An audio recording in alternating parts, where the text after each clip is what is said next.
louder.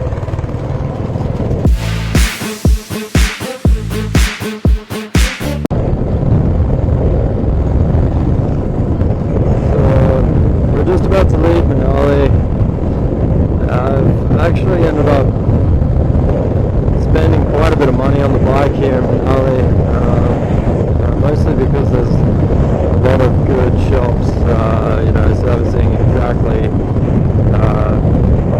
servicing Royal Enfield, so they know exactly what they're doing, they've got the right parts. But this morning my key stopped working, the lock had it. Apparently a fairly common problem with Enfields as they get 5 or more years old, so I had to have the key replaced. It cost 1,500 rupees. So it was about $30 for the key to be replaced, and then they noticed that my sprocket was fucking had it. I don't really know. I looked at, my bike didn't have any symptoms of a broken sprocket or, really worn down teeth, but just for the peace of mind, they showed me what a brand new one looks like and compared mine, and it had almost no teeth on it. And then what else did they do? Just a general service. So altogether it cost me 4,000 rupees. 3,200. They changed the bearings as well. That's right. Yeah, the bearings and the wheels were fucked. So new bearings. They've tightened up my brakes. It's really nice. My clutch works way better.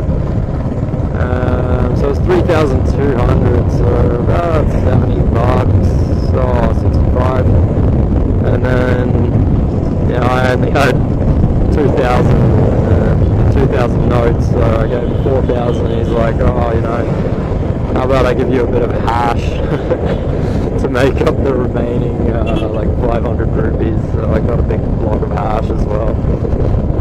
Oh, nice guys. I highly recommend checking them out. But there's hundreds and hundreds and hundreds of bike shops here in Manali. That guy was called Himalayan Hari Adventures.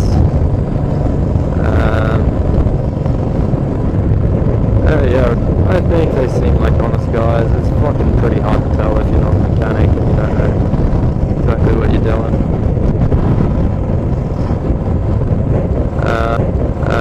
Yesterday I replaced the back tyre with the dirt tyre. It was slipping all over the place. I got ripped for that one. It cost 4,000 just for a tyre. Those guys today said I should have paid 3,000. So when you're buying your bike, and you plan, no. You plan on going anywhere, get dirt tyres on your bike.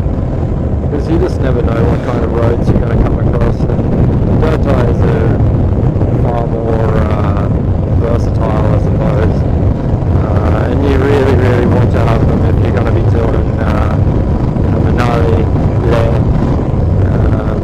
and the Spiti Loop. Dirt tyres will be really handy. You can share it. Oh crap, the corner's coming apart. Thank God I've got new brakes. Not new brakes, that has tuned up a bit. I'm hoping I'm on the right road.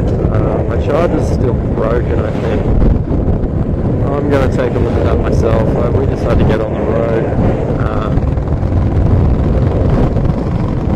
It's a few bike problems showing up now. At about 1,000 k's in, I reckon I've probably done, probably more than 1,000 k's so far. The kilometres doesn't really mean anything. It's the hours on the bike and the terrain and how fucking hard you're slogging it. I also had to get more welding done yesterday, so that's pretty much going to be a daily thing. They just fucking get welded. It's fucking shit, man. They don't clamp the metals together, and so they're never going to be. What's this cunt doing?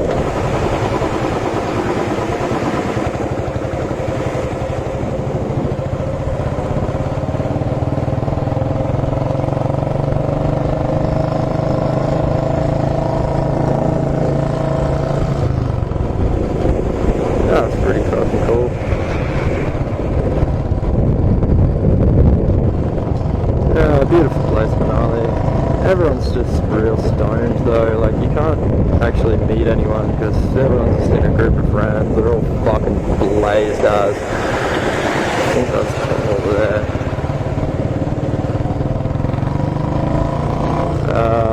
Yeah, so there's just hash everywhere. Everyone's really cooked. Just keep to themselves.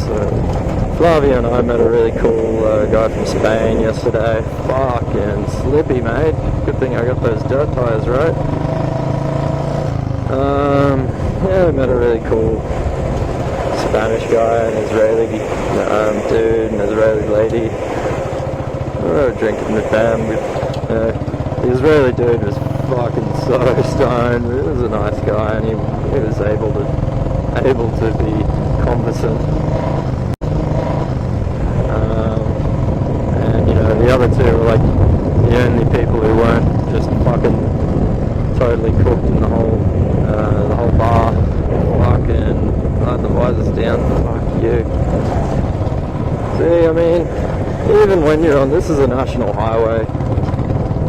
I mean, your dirt tyres be a bit better suited, especially be a bit better suited to really gravelly roads and taking corners a bit better. I just feel like it's going to be a lot more durable.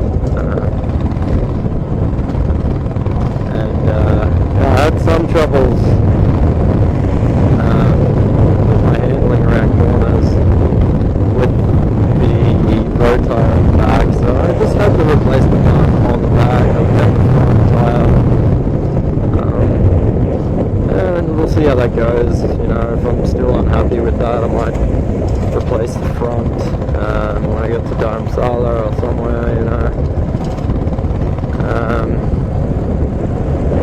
Put another litre of oil in it. I mean, means I've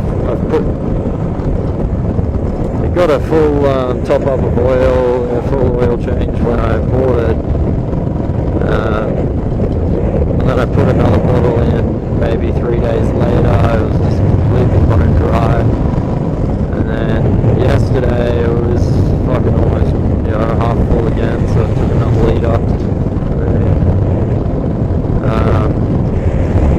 They're just thirsty bikes, because I mean, Flavia's got a newer model bike, and he needs to top up the fuel with about a litre of oil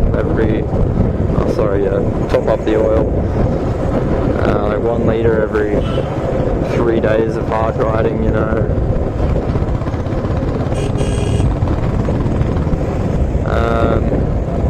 So be aware of that. A bottle of oil will cost you 400 rupees, $8 for a litre. I should have gotten an extra bottle, but you know, I'm topped up for the moment. You just buy them from any petrol station.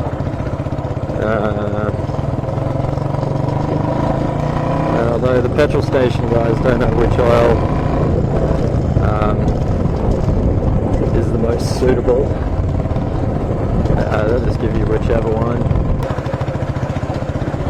Oh, fucking hate being so quick.